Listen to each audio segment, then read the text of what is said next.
Welcome to Upfront, a new show here on Shaw TV where we discuss community issues that affect you. Today we're talking about recycling services in our city, and Councillor Jeff Carlson joins us. Thanks for joining us. Hey, thanks for having me. Well, we'd like to get to know you first a little bit, Councillor Carlson. So how long have you been with the city of Lethbridge on City Council? I ran my first term in 2007, so we're coming up to nearly a decade. Holy moly. Yes, I wasn't half as gray when I started. And what do you love about Lethbridge? What do you love about being a city councillor for the city of Lethbridge? What is not to love about Lethbridge? I mean, the people here, growing up here, Lethbridge is such an awesome open place, and then the joy of having the college and the university here, I think is a huge boon. It keeps us young, keeps us vibrant, keeps us progressive. Lethbridge is amazing. It was always the perfect size growing up, and as we're expanding now, we're doing amazing work in community in different neighborhoods to keep that sense of small town atmosphere in community in the neighborhoods, and I think we're going to be the model for the rest of the world of how a city should grow. Absolutely. And I hear that comment all the time about Lethbridge, and that's one of my favorite comments. So that's great. It's an awesome place. Now, recycling has been a pretty hot topic in Lethbridge over the last couple of years, I would say. The last 10 years, roughly. And now let's talk about when recycling kind of first came to Lethbridge and when it became an issue that recycling needed to start taking place in our city. All right, well, I mean, we've had different diversion programs for many years now. It was my first term, I think in 2007. Some of the environmental groups and the college, I think especially, hosted forums during the election process about recycling and curbside recycling. And so I think that really put it into council's radar at that time. And I remember my first term, it probably was not until 2008, the second year in, I did come forward with the resolution to move forward, and I got soundly defeated, 8-1. We made the joke the cheese was standing alone there, and so that, but the next term, the community seemed even more eager to talk recycling, so that would have been 2010. And once again, I brought it forward, and some progress. I got defeated 6-3. So I saw some light at the end of the tunnel.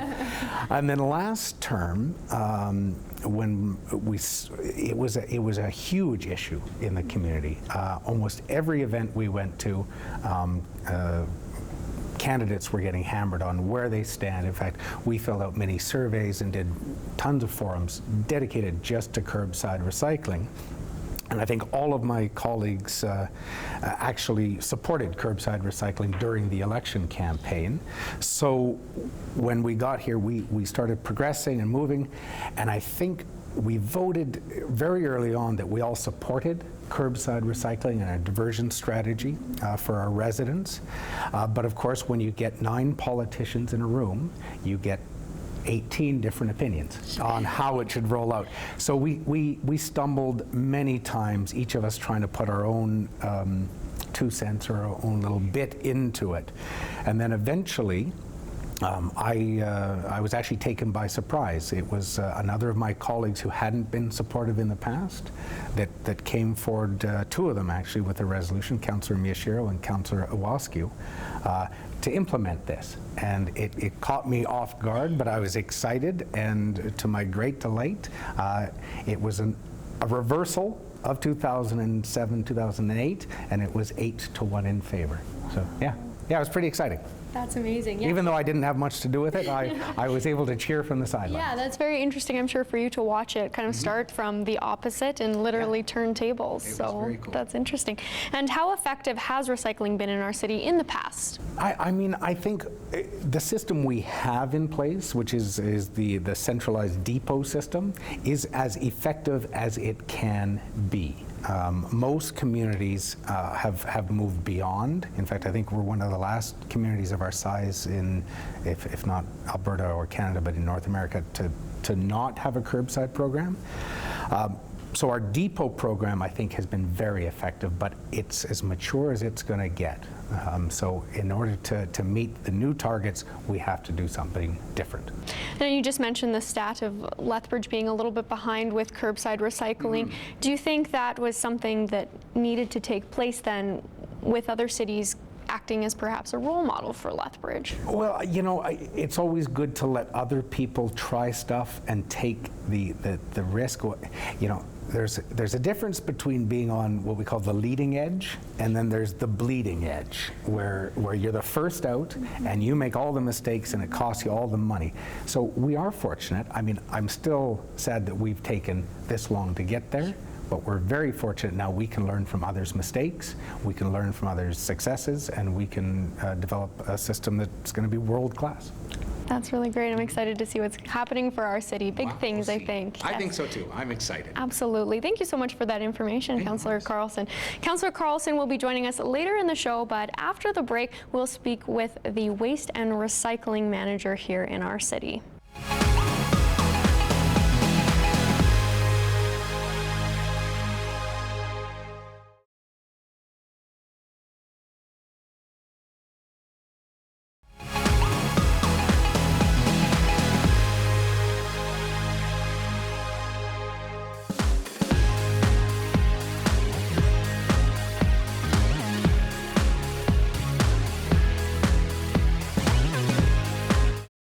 I would say for obvious reasons, it's important for the environment, not creating excess pollution and other problems. We want to be living on this earth for a long time. I think it's important because, I mean, obviously we get money for it, but I mean, it's also a good thing if we get like all the recyclables off, like out of the water and not off the streets, so that way our environment can be more healthy and the water can be more clean for like the fish and just for anyone to swim in it.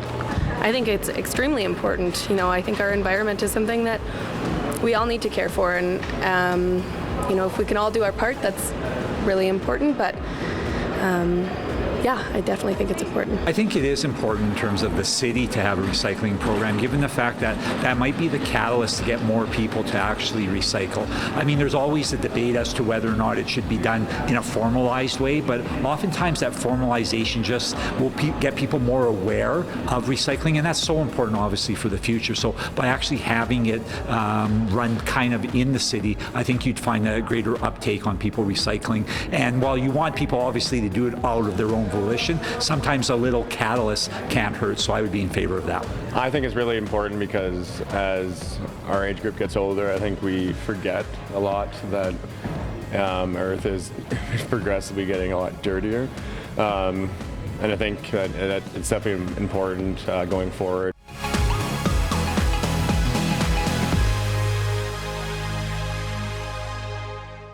Welcome back to Upfront. We're now joined by Dave Schaaf, who is the Waste and Recycling Manager here in Lethbridge. Dave, we just spoke with Jeff Carlson about some aspects of recycling here in our city, but you're the guy with the facts here, so we're just wondering if you could give us some more information about the effectiveness of the current recycling program here in Lethbridge. Today we do have recycling depots. We had 7 at one time, and then from there we moved to 3 to be able to create greater capacity and to allow us to add in the component around leaf and yard material and branches. But the reality is that when you deal with that type of system, you're only going to achieve about a 10% diversion rate of your residential waste. And through studies they've done around North America, they say that's about as good as you're going to get. And the problem is it's not as convenient as that black cart that you have at the curb. And I can either throw it into my black cart, it's picked up every week, just right there, or I have to go and drive somewhere else and drop the material off. And that's the real challenge. So we're as good as we can get with that type of system. And now off camera though, we were talking about the current recycling centers and that they are busy and people are using them. Yeah, they are. They certainly, and if you look, you would see there's a fair bit of activity. One of the things that we do track is the number of people that use our yard waste sites to drop off leaves, yards, and branches, and that's been hugely successful. We're running upwards of 30,000 visits a year. That's a lot of people that use them. When you look at recycling and you ask people if they recycle, They'll say, well, yes, of course I recycle, but it's the interpretation of, well, what do you recycle and do you recycle everything? One of the things that we use are the phrase of participation and capture. Participation is one, do you participate? How often do you participate? Do you participate all the time, or do you just occasionally go? Capture then is that, well, is that everything? Is it the plastic and the paper and the cardboard, or is it just your beverage containers? So oftentimes when you ask people if they recycle, they do, but the question then is, would you recycle everything you could, and do you recycle all the time? And we know that when we're at about 10% of what's available, that still actually leaves in we have looked at what's in the black cart, that's at the curb, and based on the average throughout the year, we are looking at about half of what's in that black cart is organics, food scraps and grass. The next quarter then is recyclable material that could go to the depot, and then the last quarter is waste. It's garbage, it's what actually belongs in the black cart. And now we were also talking about this off camera, of course, the debate of what can go in the recycling depots and what items are currently being accepted at the depots. Well, today at the depots we accept paper and cardboard, and in fact, on a weight basis, that's about 80% of the material. From there you get into the glass, the clear glass, metal, tin cans, and then lastly it's your mixed plastics, and those are the plastics that have a number on the bottom with the little triangle symbol. When we move to the blue cart, it'll be the same materials, except that we're going to ask that the plastic bags, the plastic film which we accept today, will continue to go to the depots. We don't want those in the carts because they create difficulties in the equipment that will be processed. And if you can imagine where you have shafts and things attached to the shaft, plastic tends to wrap around. And is there any issues with misconceptions that you find citizens are having with things they think that could be recycled but can't be, or are people pretty well versed now in what can and cannot be recycled? When you take a look at the bins, you will see things that don't belong there, and you wonder, well, why would they do that? And I think part of it is that they think they're doing the right thing, or they really want to be able to recycle and we don't accept that. So an example I'll give you is styrofoam. So we've talked many times about styrofoam. Unfortunately, we don't collect styrofoam at our depots today, and we won't collect it in the blue cart, but it's because we don't have very good markets for styrofoam. So we want to ensure that first we have solid markets before we start to collect it. And if we were to collect styrofoam, then we make a decision, well, where does it go? Because into the future, you'll have a blue cart at your curb, but you will still have the recycling stations. They don't go away, they still have a role, and they'll play a role in some of these more difficult to recycle materials. They'll be there for, with cardboard, if you have very large quantities of cardboard, how do I fit that big flat screen TV box into my cart? It's not going to fit. Well, how about you just take it to the recycling station? So they still have a role into the future. That's wonderful. And now what about recycling quantity every year? How much recycling is Lethbridge contributing every year? Today, through our recycling stations, about 3,000 tons. Wow.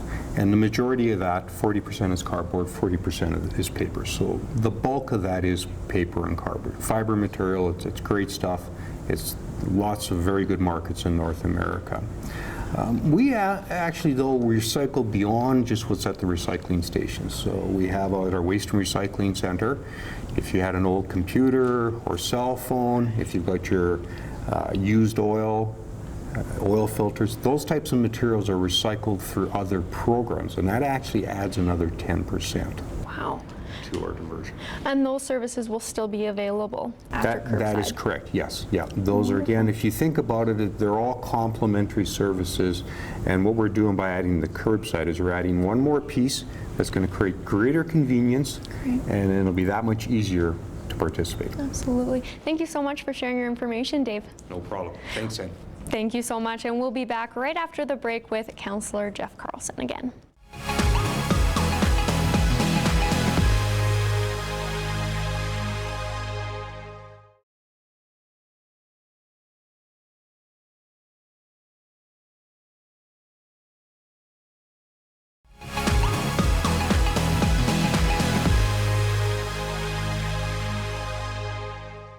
Welcome back to Upfront. We're joined once again by Councillor Carlson, still talking about curbside recycling.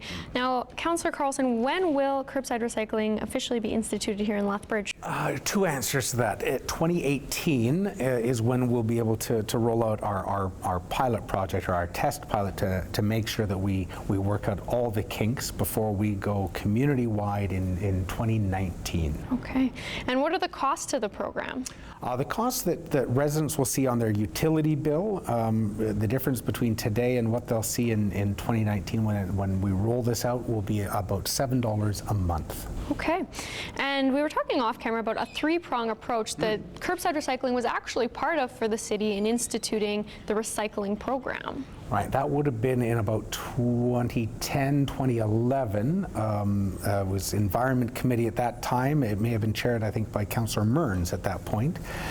We brought a proposal to council about a three-prong approach we were going to take, combining our yard and garden waste services, moving from the 7 temporary depots to 3 permanent centralized depots, and then curbside recycling.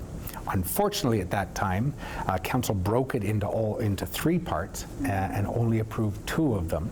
So that's when we got sort of the 3 centralized depots stranded without the program that was supposed to help them, which is curbside. Because I think, as Mr. Schaff said, the depots are a very integral part of a curbside service. You need those for folks who are moving, or Christmas, or birthdays, or buy a big flat screen TV and need a place to drop stuff off. Sure. And then that's just going to show again that the 3 stations here in our city will continue to be utilized. They will. We keep hearing comments in our community that, council wasted money on those, but that was always part of the plan, that we get those 3 depots that will be permanent city-owned facilities. Our old depots were on, well, they're begged and borrowed from the malls and shopping centers. And so these are permanent installations that will augment the curbside program, and they will always be in place. And now going back to curbside recycling, what about services for people with mobility restrictions? Will that be similar to garbage services? Right. Currently with the black bins, we do have a program for folks that can't navigate them from their house or garage to the street. All they need to do to get that service for curbside pickup, the blue bin as well, is just contact our waste and recycling folks, and they'll set that up for them. So the idea is to make the program very accessible for everyone. Very accessible, very easy. Convenience is key here. We've maxed out our community's ability to do the voluntary depot system. Great turnout for that, but to get to the next level, we have to make curbside delivery much simpler for folks so that everyone gets on board, everyone uses it. That's wonderful. Is there anything else you'd like to add that I didn't touch on about recycling services in our city? No, just that I'm very excited that we're catching up, that yep, we've been able to learn from other communities' mistakes and challenges and successes, and we can move forward. I know that when the black bins, the Tarlic tubs as they were called back in the day, when they were first proposed, it was very similar reaction in the community that we're having with blue bin. People were uncertain and unclear, and they didn't want them, and they did want them. Once people got them, I think they saw how amazing they are, and now if we ever tried to go back to the old system of get your own thing, throw it in the alley, we would have an uproar. And I think the same will be said of the blue bins. Once folks get them and will start using them, they're going to love them.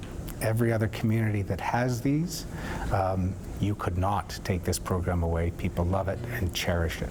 Well, I really look forward to seeing the program roll out in the next couple of years.